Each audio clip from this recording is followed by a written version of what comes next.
So I think everyone's know Bhante. I don't have to introduce much about Bhante. If there's anyone new, then I will introduce Bhante, right? So everybody know Bhante here. So just before we get started, just to remind everyone that the association is running solely based on donation, and the teachers are offering their teaching free of charge. So if you wish to offer dana to the teacher, you may contact me directly or make a donation through the website. Just indicate that the dana is for the teacher. All right, so I will put the link in the chat later. And then so also, before we get started, I just want to get this over and done with. Is the retreat. You know, we have our retreat center at the Veja Sala at Winjalo. So the coming retreat will be the Easter retreat. So in 2017, Bhante Pandit has the Easter retreat there. We have a great time there, a very great retreat. So this time it will be led by Bhante Akaliko. So it's from 7 to 10 of April during the Easter weekend. So if anyone interested in joining the retreat, please register quickly, because we only have very limited space. As you know, that Veja Sala has, after the renovation, we only have not that many rooms as compared to before. During Bhante Pandit's time, we have a cottage which has been burned down. So we haven't been able to build that one. So we only have the house and the kuti. So there's not a lot of space. If you're interested, please register.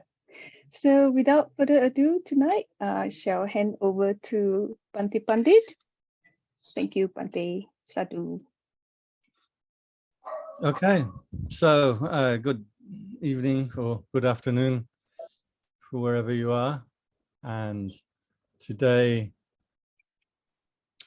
I am going to share with you one of the short suttas. So what I'm going to share with you one of the suttas. Now, hopefully you know that the suttas are the closest that we have to the actual words of the Buddha, of Sakyamuni Buddha himself. And these were recorded by his disciples probably during the time that he was alive, but certainly just after he passed away. The teachings were accumulated and systematized and recorded by the method of chanting. And chanting is considered a better form of record keeping than writing down or storytelling, because it requires a lot of monks to do the chanting. They recite together, the teachings are there in the minds of the people where it's supposed to be and not in a book. If you make a mistake, then you hear yourself make a mistake. And it's also not really possible to change anything in the teaching, because if thousands of people can all recite the exact same teaching, then no one person has control that they can change or rewrite. I'm sure you know that that's what would happen in the present day. I see this with a lot of Buddhist teachers. They kind of have teachings that they say we could sum up as, this is what the Buddha would have taught if he was as smart as we are now. And so I've heard all kinds of things. The one person I know, he really was a strong botanist. He loved his trees and his plants. And he said the Buddha got enlightened under a tree. The Buddha loved trees, so we should all love trees. And then he went on for half an hour giving us a sermon about trees and how we should plant trees in China and other places. And it had nothing whatsoever to do with Buddhism. So when we come back to the suttas, we're coming back to what the Buddha actually taught. And I want to emphasize, as I do every time I speak anywhere, that the Buddha was teaching a mystic path. And this is important to bear in mind to orient all the teachings. Without this orientation, then Buddhism starts to degenerate into a set of beliefs and a set of social conventions. And it's my belief that all societies need an orientating mythology which organizes the information and organizes behavior and understanding.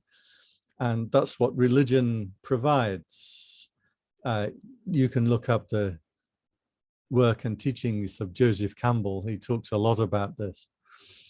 Our current orientating mythologies, I think, in the modern world are climate change. Everything gets put through this filter of climate change. I follow some engineering blogs in engineering sites, and they were talking about a guy who's invented an electric motor that doesn't require permanent magnets. And permanent magnets have to be mined from mines in China, probably using children or using, and they pollute the environment, they destroy the planet, and blah, blah, blah, blah, blah. And I'm thinking, an electric motor that doesn't use magnets is called an induction motor. They were invented 100 years ago. But somehow everything gets orientated through this thing about climate. The guy had simply built a pretty interesting form of electric motor. But the entire article was trying to spin it into this mythology of climate change. So that's one. I think social justice is another orientating mythology that we have in the world today. And some of you may have known that I had intended to call this talk Discovering Australia.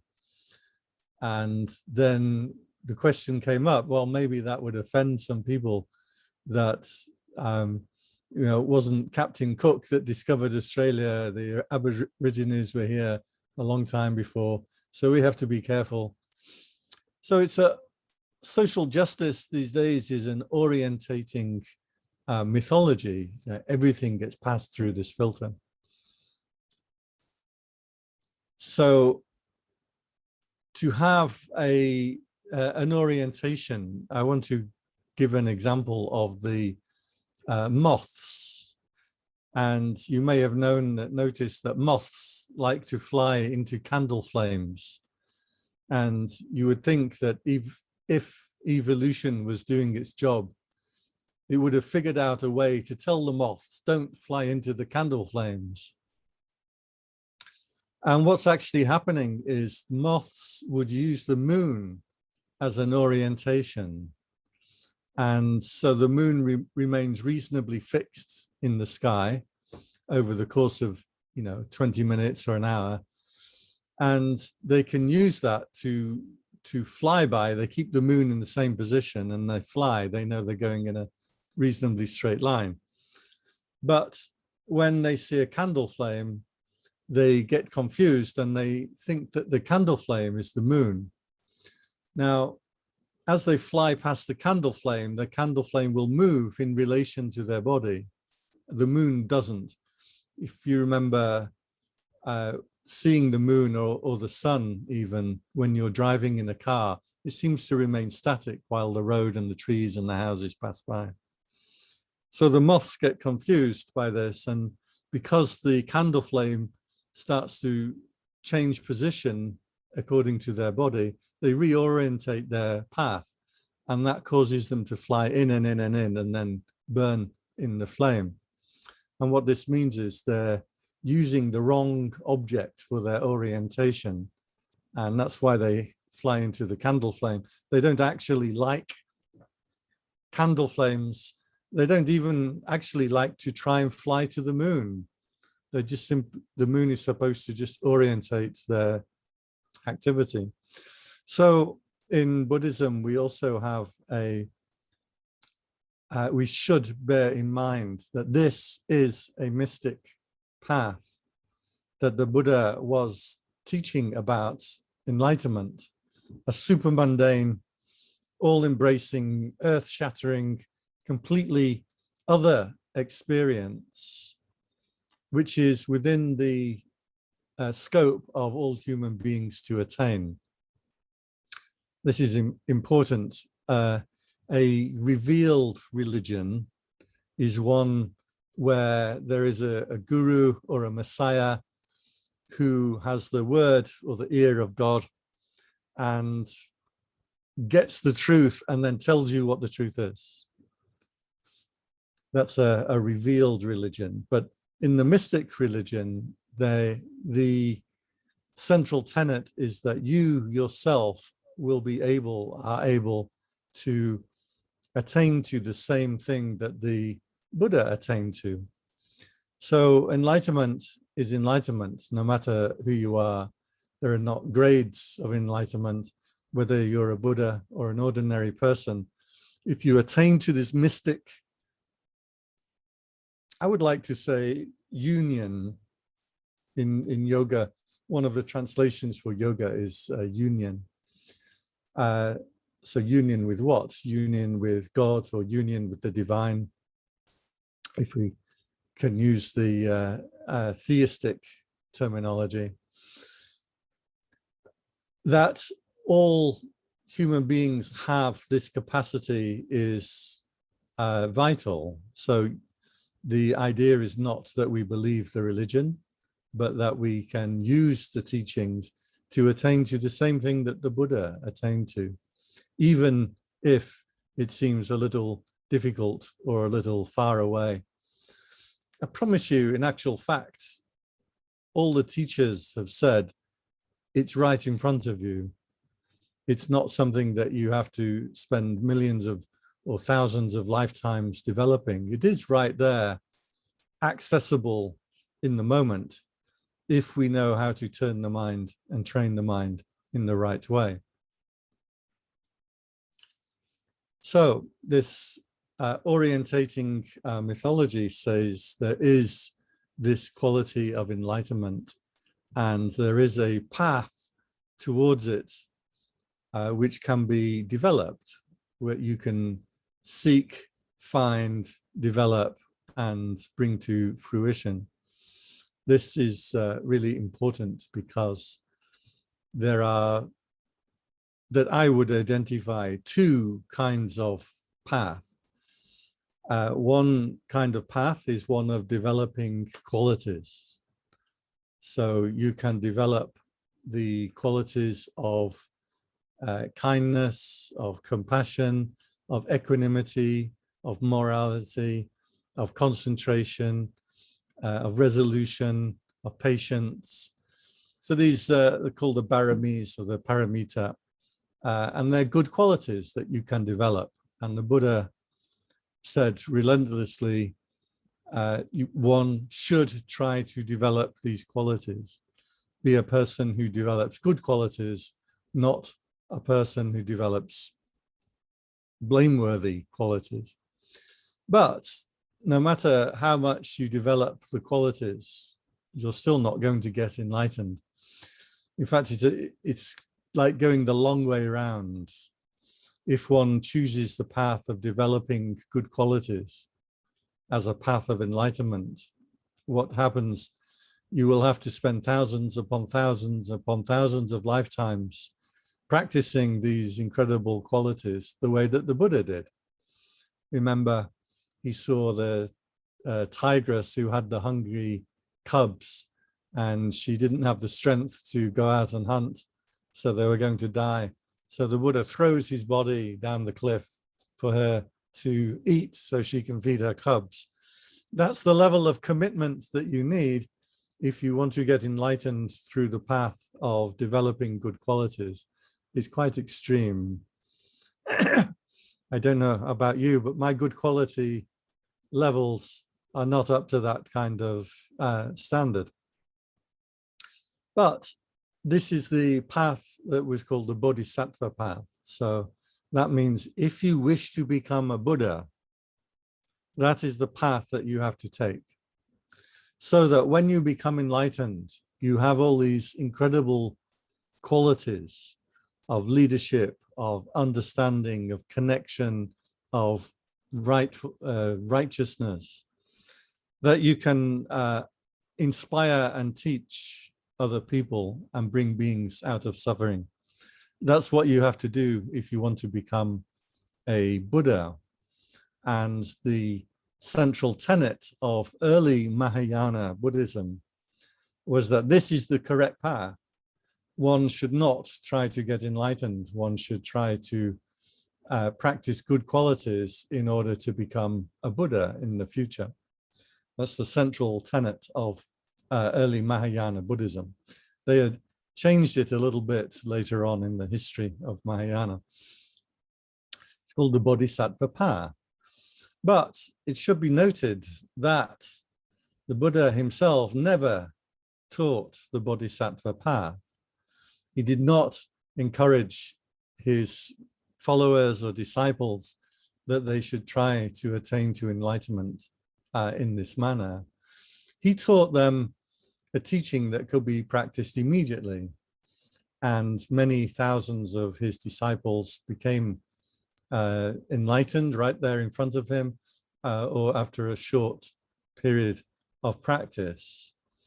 So this path I would call the mystic path, and that means a turning of the attention inwards in the right way. It requires a giving up of what we would call the world. So the worldly ideas, worldly wants, worldly thoughts, desires, giving up the endless parade or succession of sense desires or sense impressions that normally make up our life, and turn the mind back in upon itself. This is what the mystics, saints, and sages around the world in all traditions have done when they've retreated out of society and they've gone into the deserts or the mountains or the forests and lived a life of inner contemplation or of meditation. This is what they were trying to do. It's inbuilt into our nature. If one gets the hint, maybe through a near-death experience, maybe through spiritual inspiration, maybe through suffering, but many people get, it seems to me, the hint, the sniff of enlightenment. And once you have that sniff, once it's caught into the mind, then you're always going to know there is something other than everything. I like that phrase, something other than everything. So of all the things in the world that you can have and see and feel and touch and eat, there is some other experience that isn't any of those. And just a hint of it is enough to propel somebody in a lifetime of contemplation, of meditation, to turn them into a seeker. I knew one man, he was a very rough individual from a rough area in Britain, and he kind of walked with a swagger. He had a lot of tattoos before tattoos became popular. In those days, tattoos were something, very daring. And he had overdosed on drugs and by accident, and had apparently died for a short period of time in hospital. And when he woke up with this strong desire and urge to practice spirituality. He wanted to know this mystic path. He'd had some kind of hint. So I think this happens for many of us, or all of us. Maybe you have your own story, that we know that there is something there, but we don't know how to touch it, how to get to it. And that's what we are doing with religious practices. So this inner path, rather than the long path of practicing good qualities, the inner path is one that is led by this word vipassana. And vipassana is always represented in the suttas as a sword. And a sword is something that cuts through. So the metaphor is one that we are caught in delusion. And the only way through this delusion is to cut through it, to break through the delusion. And this is going to be faster than going the long way around by developing good qualities. So if we practice this, this meditation or this contemplation, it requires us to withdraw the mind from the worldly things. This, I think, is quite important, because many people, many teachers these days, especially labeling themselves mindfulness, are teaching a path of strong engagement with the world. You guys are the Association of Engaged Buddhists, right? That we should engagement with the world. So mindfulness, I was with with a teacher. He was a Mahayana, a Vajrayana, Tibetan scholar. And he gave a talk, and he said that Theravada Buddhism has got it wrong because they want to get rid of sense desires. He said, you won't get enlightened that way, which I agree. He said, the way to get enlightened is to be mindful of sense desires. And I noticed that after he gave this talk, he joined with the other meditators, and they all went to the wine bar down below the center. So he's engaging with his sense desires, drinking his Chardonnay, glass of white wine, and eating his cheese, while thinking that he's on the higher path of enlightenment. And I've seen this sentiment quite a lot with some Mahayana groups and Mahayana teachers. They have the idea that that somehow by practicing mindfulness of yoga, mindfulness of eating, mindfulness of drinking, means that you are somehow transcending it. And this is an incorrect teaching according to the Buddha. The mystic path is one of withdrawing the mind from these engagements with the world around you through your sense doors. As one does that, then opens up with some practice and with some diligence, there becomes a time where the mind, first of all, goes very dull, because you're accustomed to engaging with things, thinking about things, talking with people, doing stuff. And as soon as you stop your mind from doing that, then the mind thinks, well, it must be time for some rest, and starts to fall asleep. So many meditators have this experience of the mind going dull in meditation. However, if as one continues to hold attention in an equipoise that isn't going out through the senses, isn't looking for things to look at, to smell, to taste, to touch, and not looking for things to think about and dream about, Then as the mind stops still, it hits a point where it becomes brighter, becomes clearer, becomes more self-aware. And don't be afraid of this word self. The feeling is one of the life force. I like to say it like that. The life force becomes brighter and stronger, and the mind settles into an equipoise. And then as soon as something starts to get to your attention, a thought about the past or the future, or something you heard on the news, or a song that gets into your head, you can feel the attention going off after that thing. But you hold the mind in equipoise.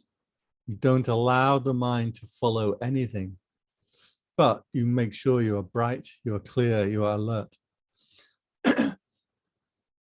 Then there is an upwelling of brightness, of clarity, of presence. The mind becomes very happy. It becomes quite clear that this is the path, this is the inward path, the mystic path. This feeling, this understanding, this direct experience that comes up from the withholding of the mind from outward engagement. This, it becomes very clear. This is the path, and it's right there. And it's not something that you have to earn or create or generate. Normally, for experiences that you have to do something to generate the experience. The feeling of excitement, you have to jump out of an airplane or run off a cliff with a parachute or drive a motorcycle very, very fast. The experience of having oxytocin coursing through your veins. This is the love hormone. Then we need a person to fall in love with, or we need to watch a romantic comedy with Renee Zellweger. You need an object. If for all experiences that we have in the world, you need some kind of object. It's an engagement with something that causes a reaction with yourself. But what I'm talking about is a non-engagement. When you withhold the mind in restraint, and this word restraint is key. When you hold the mind with restraint, then this other, completely other path starts to open up. You may only get hints of it. You may get hints of it, for example, on a clear night and you see the stars. And what happens? The mind just stops still, right? In those moments, you just, when everything stops still, then this experience starts to show itself. This is why Christians would build giant cathedrals. Back in those days, it was very difficult to build a large building. Technology wasn't good, concrete wasn't very good. And when you build up walls like this that are very high, they start to cave and collapse. If you come to Wat Phak Nam, where I live here in Thailand, and you look in our central chapel, people don't notice it unless you're a builder, but I can show you. If you stand by the wall and look down the wall, you see that it's bowed in by about a meter. The whole building is like going off like jelly to the side. And when I point it out to people, they can like start to get quite afraid. Like, is it safe? Should we leave? It's been up for 150 years, so it won't collapse anytime soon. So a large cathedral was difficult to build, and they'd have to build, I forgot the name of those things they build off the side of the walls to hold the walls in place. So you build this high building with these beautiful carvings on the side of it with stained glass, so the light coming through. It was designed to shock and awe the mind into silence. that's where we find the mystic path.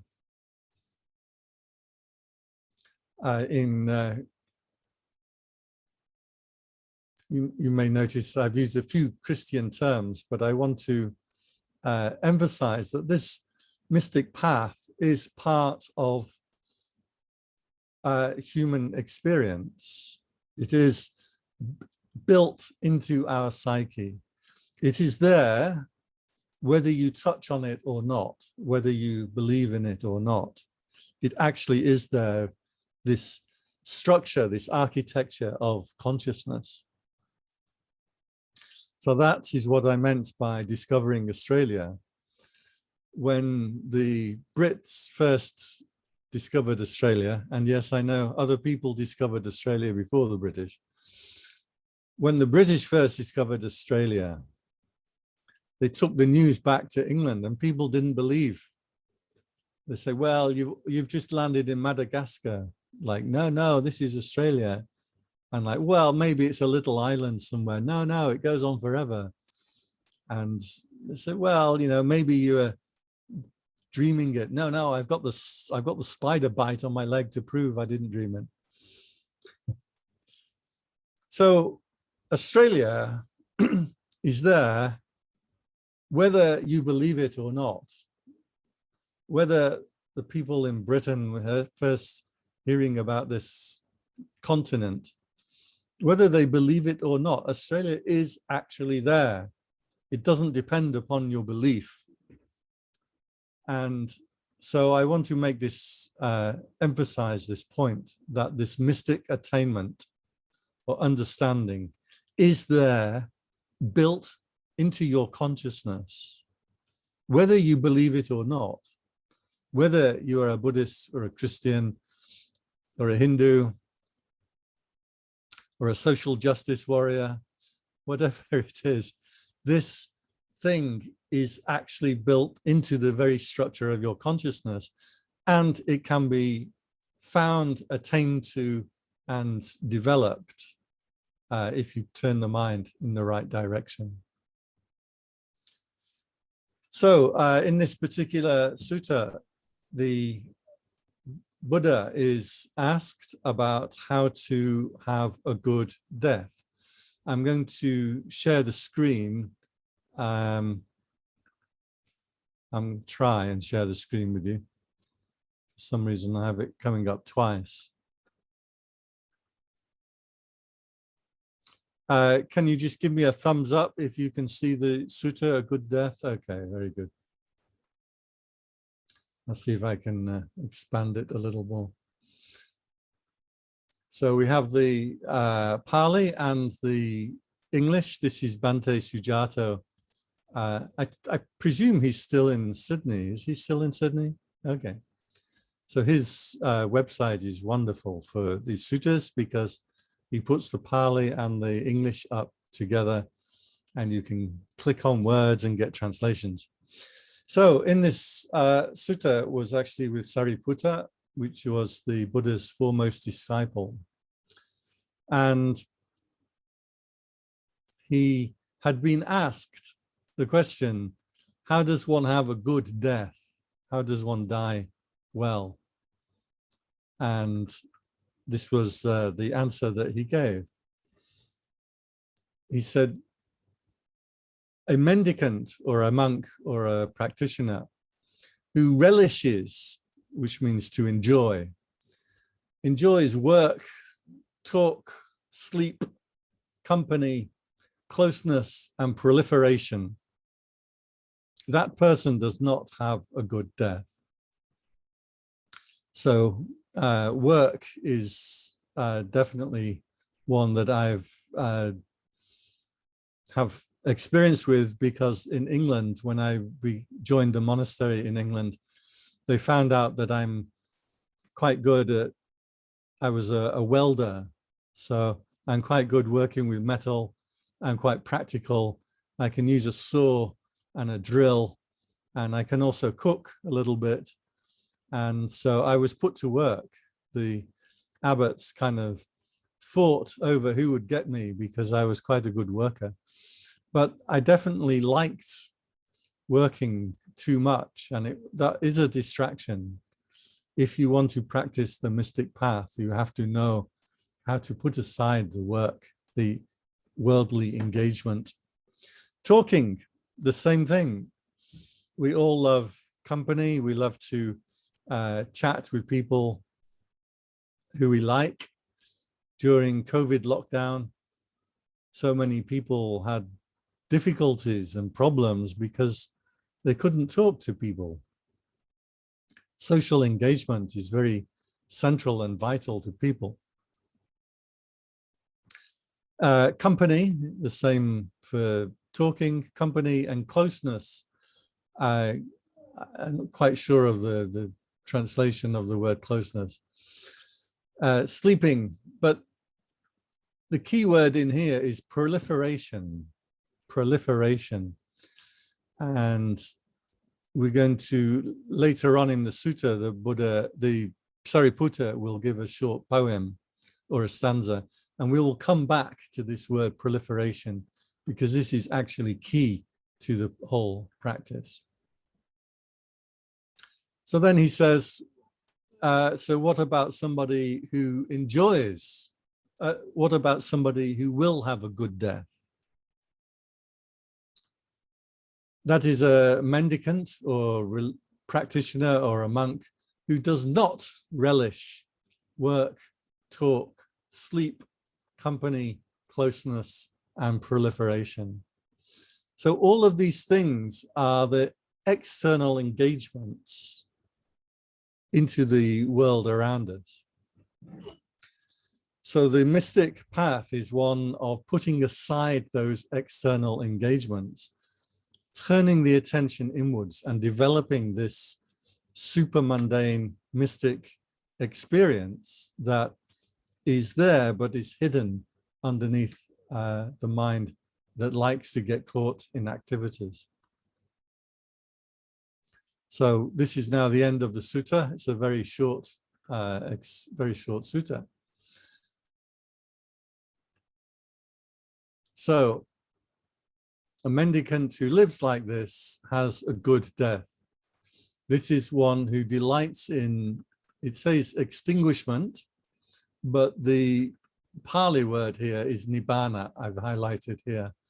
So extinguishment is Bhante Sujato's translation for nibbana or enlightenment. So one who delights in, let's say, the ultimate or the experience of the liberation of the mind. So he gives a short poem. A beast who likes to proliferate, who enjoys proliferation, will not win nibbana, which is the supreme sanctuary. So a beast who likes to proliferate. Proliferation, I'm highlighting these words. I presume that you can see when I highlight them. If you check the Pali on the right-hand side, this word proliferation is papancha, and it's worth knowing the Pali terms. Papancha means the distractedness or the scatteredness of the mind that's caught up in things. There's a very good description, one of my favorite fairy tales, where there's a young, insignificant dwarf and his two big, strong, handsome brothers. And they're walking along a pathway and they come across an anthill. And the two big, strong, handsome brothers, they want to kick over the anthill so they can enjoy watching all the hundreds of thousands of little ants scurrying around in confusion and panic. And the insignificant dwarf says to his handsome, strong older brothers, "Stop, I will not suffer you to disturb the ants." As you probably guess, later on in the fairy tale, the ants come and rescue the insignificant dwarf, who will eventually become the king of the land.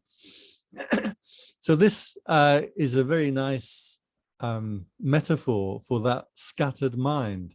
That's what it means in the fairy tale, and it's what is being referred to here. The mind that is thinking about many, many things, is jumping around, that can't stop still. So when you stop and you say, watch the breathing, or settle into equipoise or equanimity, then the mind has other ideas. It's, no, I want to think about my children. I want to think about dinner. I want to think about whether it was Joe Biden who blew up the Russian pipeline. I want to think, I've been thinking about that. All these different things that you want to think about, piling in on the mind, dragging the mind off so you can't meditate with awareness. I'm sure, I'm positive you have had this experience. This is the normal experience of human beings. The problem is most human beings don't ever notice that's the way the mind actually is. So if you see this kind of mind, this papancha or proliferating mind, that means you're doing something good, you're doing something right. You've started to gain the correct insights into the actual nature of the mind. Because most people don't ever get to see or know or understand that actually this is the experience of the consciousness. It jumps from the one thing to another thing to another thing, ceaselessly reaching out to engage with the world, or engage with your imagination or your future or your past or the people, this constant grabbing of the mind.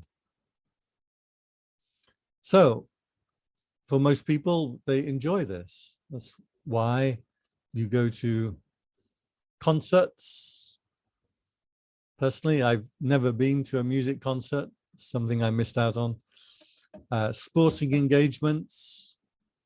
I've never been to I think I went to wrestling once, yeah. But I do sometimes watch the sports. I watched the UFC on Sunday. Valentina Shevchenko got beaten by the Mexican. There's a really entertaining thing.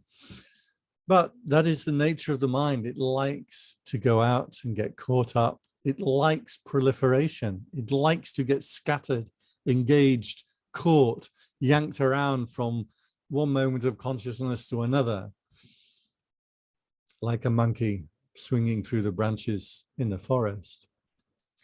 And that is the mind of a beast. Now, a beast means, if we refer to psychology, the beastly mind is the id. And the wisdom mind is the ego. So according to Freud, the id is the mind that is always caught in liking and disliking, like a child or a baby. If it's hot, it cries until you come and cool it down. If it's hungry, it cries until you come and feed it. If it wants to play, it cries until you come and play.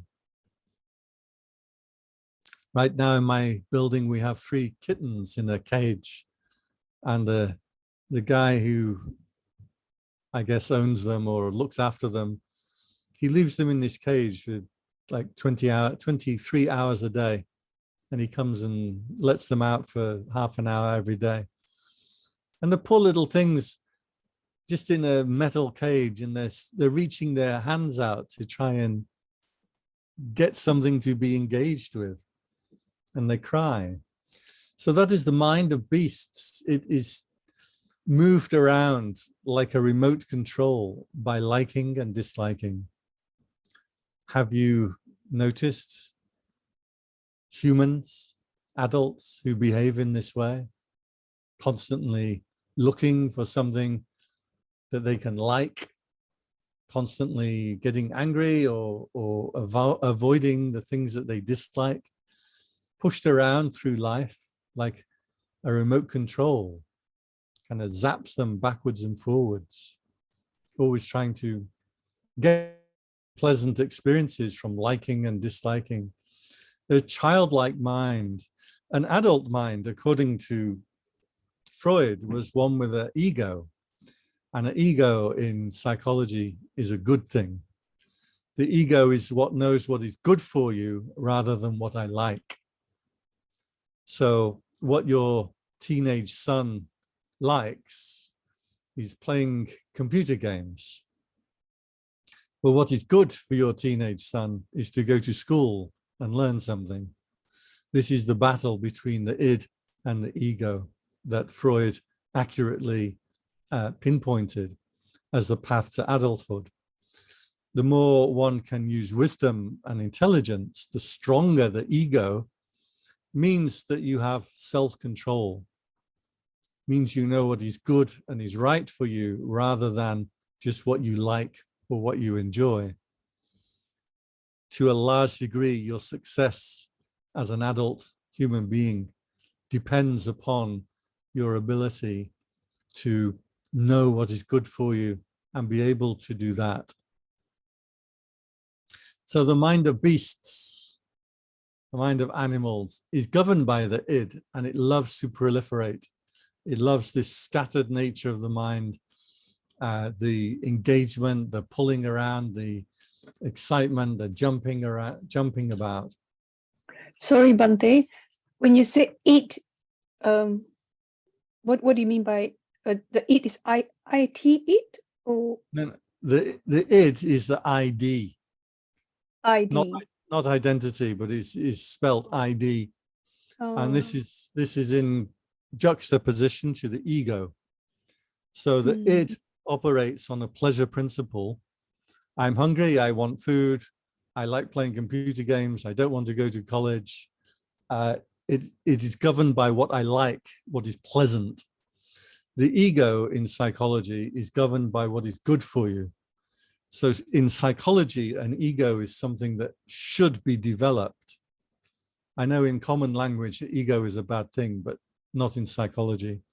So the ego operates according to the wisdom principle or intelligence principle, rather than the pleasure principle, according to psychology. So Freud accurately pinpointed that human beings are in fact not a single soul, which was the teaching that had come from Christianity, but we are actually a mass of warring drives. So part of you wants to stay in bed, sleep all day. Part of you wants to go and do something exciting. Part of you wants to play computer games. We have some young novices in our temple right now, and they just want to play computer games and they don't want to study Pali. So Freud identified that the mind is not a single soul, an identity. It is a mass of warring drives that pull you in different directions. And I think that was a very accurate description of Freud. According to the Sutta, Sariputta simply uses the word beasts. So the mind of beasts only knows what is pleasant to get and unpleasant and should be avoided. The beast does not know what's good for it. I can give an example in my temple. I used to live in a rough building out the back of the temple with the novices. And these are young boys, and they are pretty cruel creatures, young boys. They haven't developed their compassion yet. So the cats that would live under our building, the stray cats, they would always get rocks thrown at them. They would get kicked. Sometimes they get bullied, or they get their tails pulled, or clothes pegs put on their ears. And generally speaking, the cats under the novices building had a pretty rough time of life. They were skinny and diseased. But several buildings over, with the Meishi's live, where the nuns are, those cats are fat and happy and well-fed and looked after.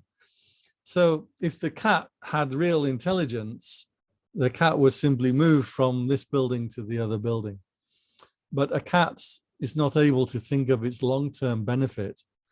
It has the mind of a beast. It only knows what is right in front of it, which is, I want to get food and I want to have a sleep. So the mind of beasts, the beastly mind in human beings, you will know these kinds of people, right? Some people that you have experienced in your life who are so caught up in the world around them that they have little self-awareness. But one who gives up proliferation, this word panchat, one who gives up the scattered nature of the mind. And this is very key, this word here, who enjoys the state of non-proliferation. Enjoy is this word rato. I think it's connected to the word for lusting, but here it means to enjoy. One who enjoys the state of non-proliferation, that person will win to Nibbana, which is the supreme attainment or the supreme refuge. So what is giving up the state of proliferation? Well, proliferation is where you think about this, and then this, and then this, and you have a story, and the story gets in your mind, and you should do X and Y and Z, and then your children should do something, and the government should do something, and Joe Biden should admit that it was him who blew up the Russian pipeline. And so it goes on, this proliferation. That has to be given up. The mind that's constantly drawn out and engaged in the world has to be given up. So many of the teachers who teach that Nibbana can be attained through engaging in the world and action in the world are mistaken, according to Buddhism. To be engaged will develop good qualities. If one has good qualities, one's practice is going to be better.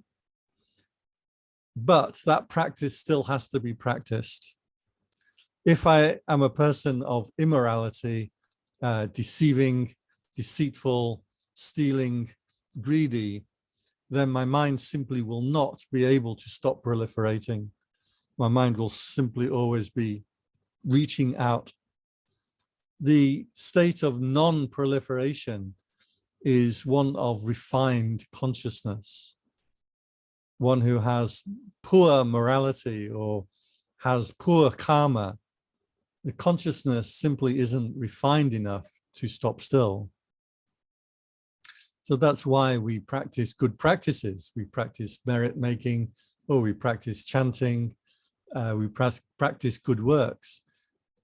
That will help to purify and stabilize consciousness. However, to engage in the mystic path, that is one where you disengage with the world around you and enjoy the state of non-proliferation. Now, I want to make this particularly clear. When the mind stops reaching out and engaging in the world, yes, it will fall asleep to begin with, and consciousness seems to go duller and duller, and then you meditate, and then the bell goes, and you're not quite sure, was I meditating or wasn't I? Is this meditation or not? But if you keep practicing, there comes a point where the mind stabilizes.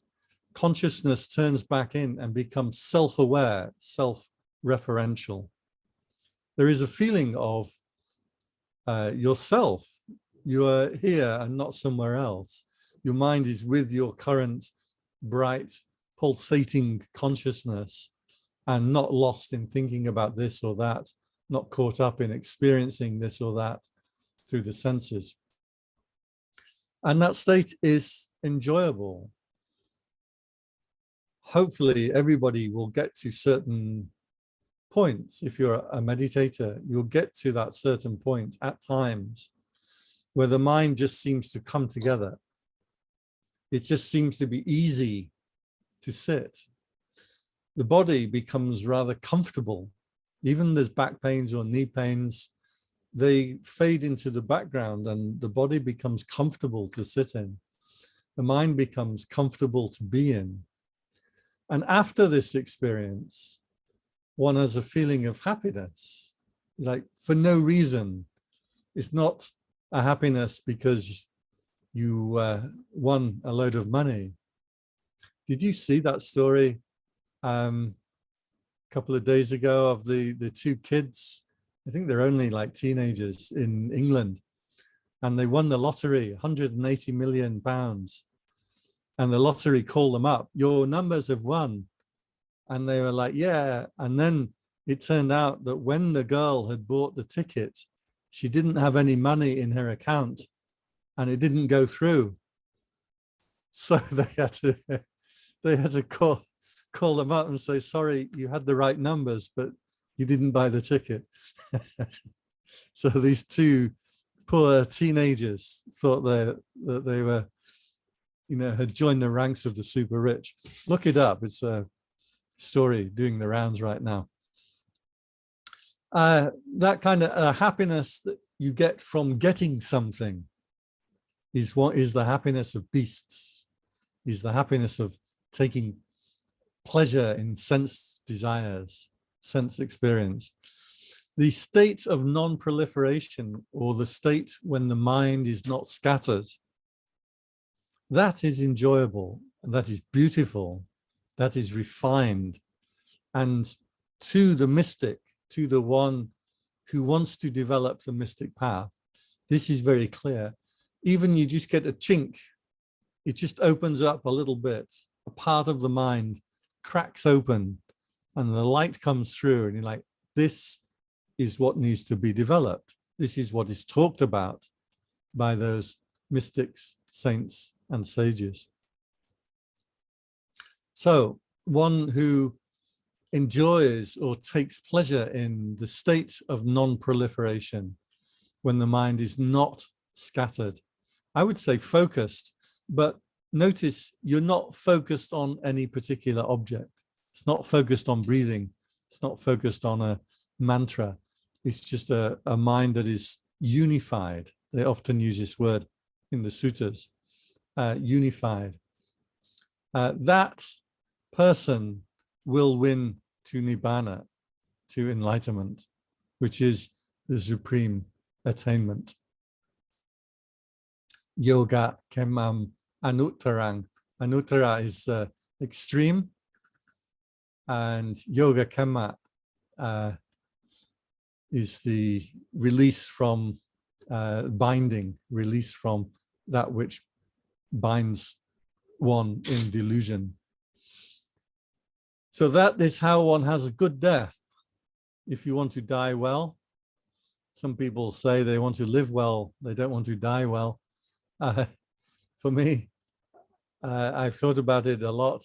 The person who relishes in work, talk, sleep, company, closeness, proliferation, all these things which are strong engagement in the world around you, if you relish in these things, then you won't have a good death.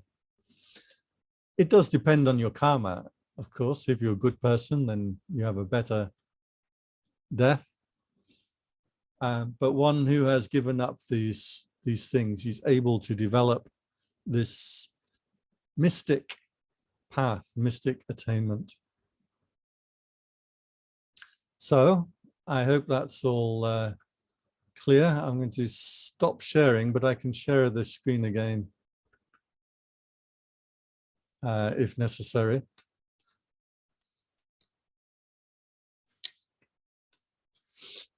So is all of that clear? When I talk about things, it in my mind it's really clear, but then you never know how it lands in somebody else's mind. So the feedback is really appreciated, and then I know what it is I have to try and improve the description of or whatever. Sorry, so you have a question? Firstly, my respect to you, Pandit. And my question is just in relation to the term that you mentioned about the mystic, entering this kind of mystic mystic path. Yes. Is that in any way related to the jhanas? I'm just trying to think whether it's something that I'm familiar with or not. It's all meditation. So if you have practiced meditation, sat down cross-legged, turned the attention inwards, tried to focus the mind, this is the start of the mystic path. The point that I want to make in this is, instead of mystic path, you could say the meditation path. But the point was, the Buddha taught this meditative investigation into the nature of consciousness as being the route to nibbana, to enlightenment, that he said everybody can attain to. Now, I don't know how long it will take you, and maybe you need the right teachers or inspiration, but the point is that it is built into the architecture of the mind. So nobody is without this possibility. This is different to some of the revealed religions where the guru or the messiah had a knowledge that you will never have. So they will say, right, God wants you to worship God as the only God and not bow down to graven idols. That's part of Christianity. So that is a messiah who has had a union with God, known something, and now they're telling you what to do. So that is not the way that Buddhism presented. Buddhism presents that you yourself, built into the framework of the human consciousness, you have enlightenment there as your real nature. And so there is a way that you can cut through and get to that. The path of purifying, the long path of the bodhisattva, purifying your consciousness through your behavior by being patient, by having morality, by having wisdom, concentration and resolution and patience. That's the long way around. And the Buddha never recommended that to people. Certainly we should practice our good qualities, but he said there is this mystic path or the meditative path inwards, and that can be developed. Jhanas are part of that.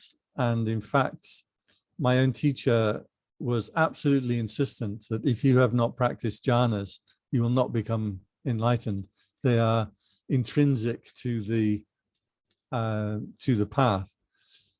Jhanas by themselves, of course, are not enlightenment by themselves, but according to my teachers, and I think according to the suttas, the teaching is that you will have to practice these high states of concentration if you want to get to enlightenment. There is if you want to get into it, but there is a strong argument, again, that my own teachers have made, that a jhana or concentration by itself is where the mind latches onto an object of focus, like the breathing, or like a color, or like we call a kasina, or like loving kindness. And the mind latching onto an object to such a degree that the mind stops still. And when the mind becomes still, it's refined. When the mind is scattered, it's a coarse mind or the mind of beasts. But the mind is still reliant upon external object in order to concentrate. So that's why jhana, or concentration meditation by itself, will not get you to enlightenment. Sariputta, who uttered this sutta, his practice was to enter into jhana, into this perfect purity of the mind, but that is reliant upon focusing on an object and then exiting, entering, exiting, entering, exiting. And as he would exit the concentration, he would have that moment of stillness that is without an object. And that's when he attained to enlightenment, according to the texts. Jhanas, or concentration, are, yes, part of the mystic path. For me personally, I haven't developed jhanas. The concentration that comes from focusing on an object will eventually have to be given up anyway.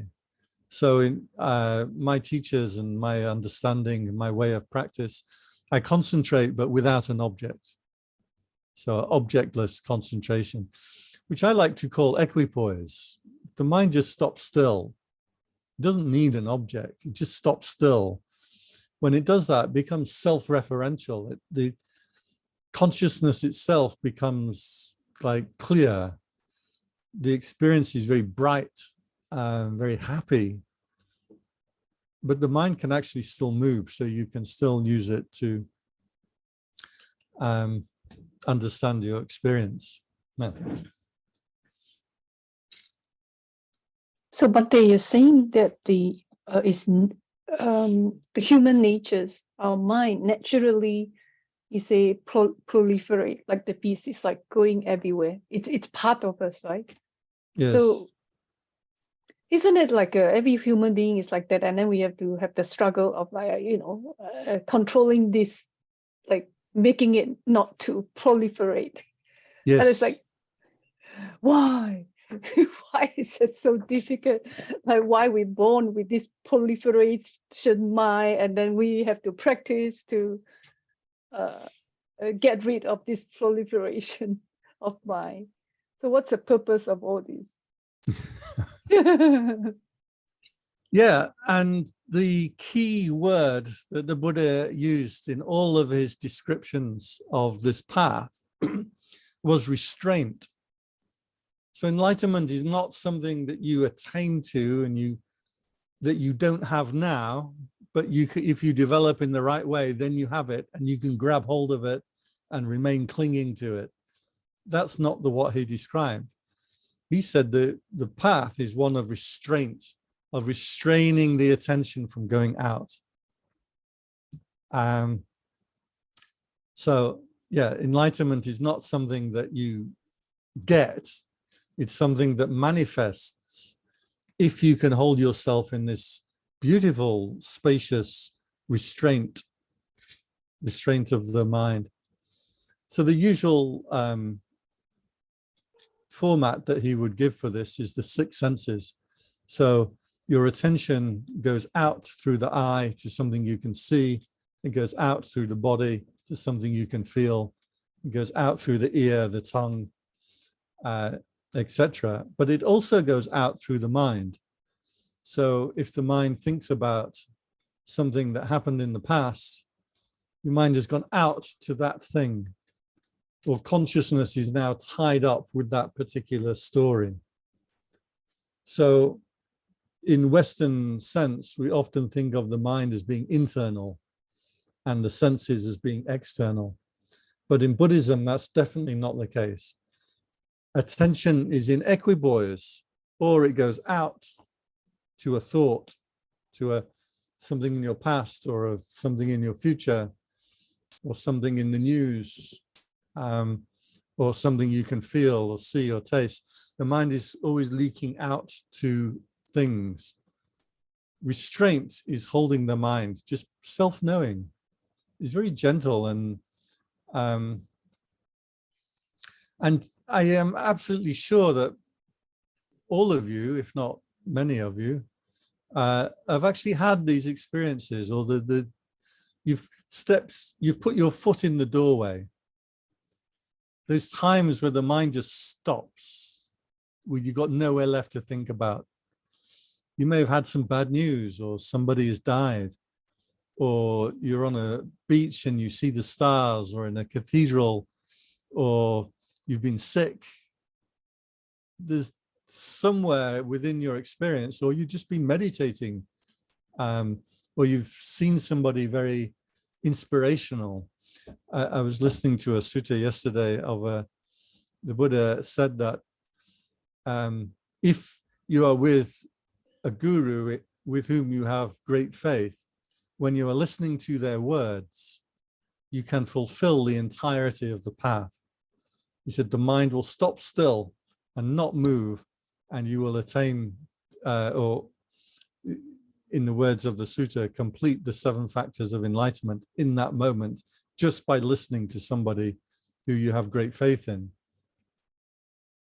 So there are these moments that all of you have had, and if you hadn't had them, you wouldn't have any kind of feeling for the mystic path, for the path of enlightenment.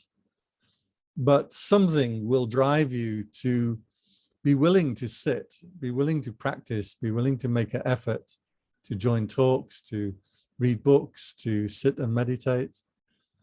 You've had the chinks of light have started to come through. So when you talk about the 2 different paths, it just kind of make me think that the quality path, to develop the path on the quality ones are mostly the religious path. You know, most of the religions just go through all these paths, all these steps, and then you're talking about the mystic one where you looking inwards. I see a lot of kind of modern spiritual leader now, like Alan Watt and Eckhart Tolle and all these. Those are the one that I thought, like, it sounds like how you describe the mystic path. They just have that glimpse of they kind of like enlighten by not going through that the other path, the developing of the you say the good quality path, isn't it? Right. So Alan Watts was a dreadful alcoholic, but so he didn't develop those great qualities. Yeah. But it's good But news. he did have the glimpse of what you say, like Absolutely. the clarity, the brightness and things, isn't it? Yeah, absolutely. So it's good news for us that we don't have to be a perfect person, because most of us are definitely not perfect people. And in fact, in the suttas, there's countless examples of wayward monks who get up to mischief and do bad things, but they still are able to practice the path and gain enlightenment. The classic example is Angulimala. If you remember the story of him, he had to murder 1,000 people and collect their fingers. Yeah, but he was still able to attain enlightenment. So it is good news that the path of spiritual development is the long way around. I should say the Buddha never makes a distinction between like a path of development and a path of mysticism. He did say that there is the path of the bodhisattva, which is developing the qualities until you become so perfect that when you attain to enlightenment, you attain to it because it is your right. So he put his hand on the earth, if you remember the night of enlightenment, and he said, I have practiced everything there is to practice, and the earth is my witness. There is nothing else I can do. I can't be any more perfect. And so he attains to enlightenment by right. But for the rest of us, we attain to enlightenment by insight, the sword of vipassana. We cut through delusion. So you don't have to be a perfect person first. However, he always said, develop good qualities, be a person of, what was the word? Refined conduct.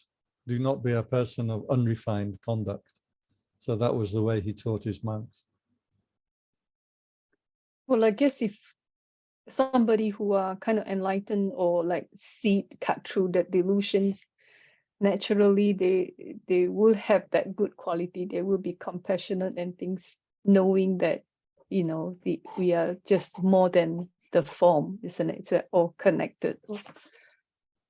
Yeah, hopefully. And for my own path personally, because what I aspire to now, I've seen enough of this path that I know where it is, I know what it is, I know how to do it. I still have to make that effort because I enjoy proliferation, unfortunately.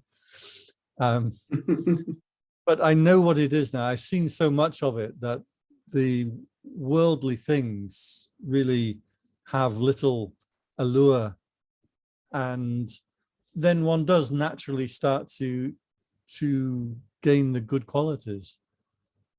Yeah, but you don't have to be a saint, which is lucky because I'm not a saint. And listen, when I talk about these things, it is in the moment that you are doing it. It does not mean that in your entire life you can't talk, sleep, have company, closeness, as the sutta says. You have to have those things in your life as a regular person, as monks too. We have to get engaged with we have work to do in the temple. We have to get engaged with people, and it's a beautiful thing to be involved with people. So this is very specifically something that you take time to do, take time to develop, to go aside out of community, out of society, and take time to develop this path. But by no means would you expect to do this throughout your whole life or throughout your whole day. So, and then why does the sutta say that, you know, those who have relish in this talk and, you know, closeness and all this that you talk about would not have a good death? Okay, it's like, you know, so you shouldn't do that. Yeah, but the word to relish in, which means to delight in, it means if you identify in that way. But if you're a person who takes an hour a day or 2 hours a day or a retreat every year, to deliberately put aside all of that engagement and start to develop this path, it starts to open up. If you were to try to just do that, as some people do, they come and become monks and they read a sutta like this, well, I'm going to become a monk and I'm going to be enlightened in like 2 weeks or a month at the most. And then they find they can't do it because it's being driven through like a ego grasping. So we take time, make the effort to practice that withdrawal and turning the attention inwards. The thing that I really want to put across is something that nobody taught me, is that the first thing that will happen when you start to hold the mind in restraint is you will start to fall asleep. The mind will start to shut down and become more dull. And for many years, I was practicing meditation, and every time I meditate, the mind just got more and more dull. And I thought that was letting go. I thought that was non-self, because myself kind of disappears and I'm kind of... I thought, well, that must be, you know, myself is going, so I must be getting enlightened. And it took some time before I learned the hard way that no, that's not what he's talking about. The actual experience is bright, pulsating, is clear. There is a self-awareness and a self-presence, a self-apprehension that is unmistakable and powerful and like vibrates through your body, pulsates. So that experience, some teachers will tell you, oh, you're just getting into a blissful state, or just ignore it, or no, that is the correct attainment that you're starting to do. But that was the best Dhamma talk I heard for many, many years. Thank you very much. It will be with me from the moment you started talking. Thank you, really appreciate. Cool. This one reason I like to go back to the suttas, because the suttas are short and sharp and clear. And by using these suttas as our orientating device, mythology, it keeps us on the pointing at the right thing. And I think that's very important, because many Dharma teachers, they want to talk about what they know rather than what we're actually aiming towards. And if one only teaches what you know, then nobody's ever going to get beyond that. So using the actual suttas of the enlightened masters that are there in the Theravada canon, this provides our orientation, so that, like the moth can orient itself by the moon, we have this constant teaching of there is an enlightenment, there is something other than everything. And that's what, and it's beautiful and it's attainable and it's your destiny. But without your explanation, I probably wouldn't really understand by reading the sutta myself. I just now I couldn't relate the beast and the proliferation until you explain it and make it so clear now.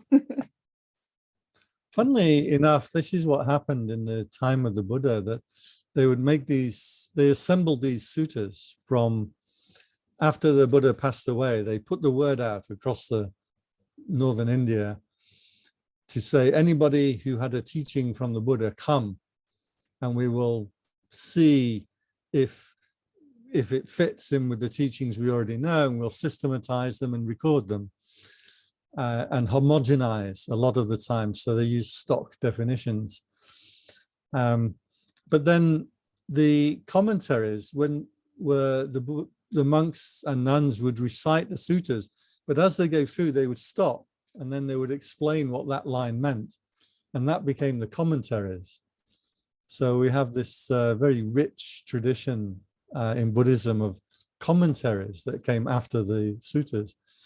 But it shows that the original way that the monks and nuns would preserve Buddhism was to take these original teachings and go through line by line and then stop and talk about it. So that's what we've done this evening.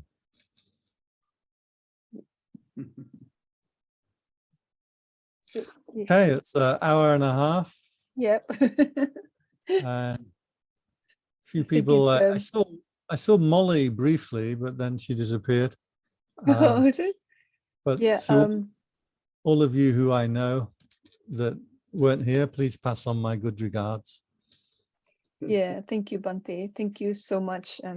Always enjoy your talk. Bhante will be back in 2 months' time. So hopefully we can continue this path and hopefully you can give us, more pointer on how we can get to this mystic path. Really looking forward to that. So next week we will have a talk by David Orose on what is Buddhamai. So that will be same time, same day on Thursday, and hope to see you again. And also, if you want to have a day of practice, we have one organized on the 26th of March at the Buddhist Library. That is by Kainan. Kainan will lead us in a day of practice from 9 to 5. If you're interested, you go to our website and register, and it's free. Okay, so yep, and that's it for today. Thank you all very much for coming tonight, and we hope to see you again next week. And thank you so much, Bhante, for this interesting and very insightful talk. They always open up my mind. So when I do the recording, I will get to listen again. I'll probably get a little bit more insight. So thank you very much, Bhante. And good night, everyone.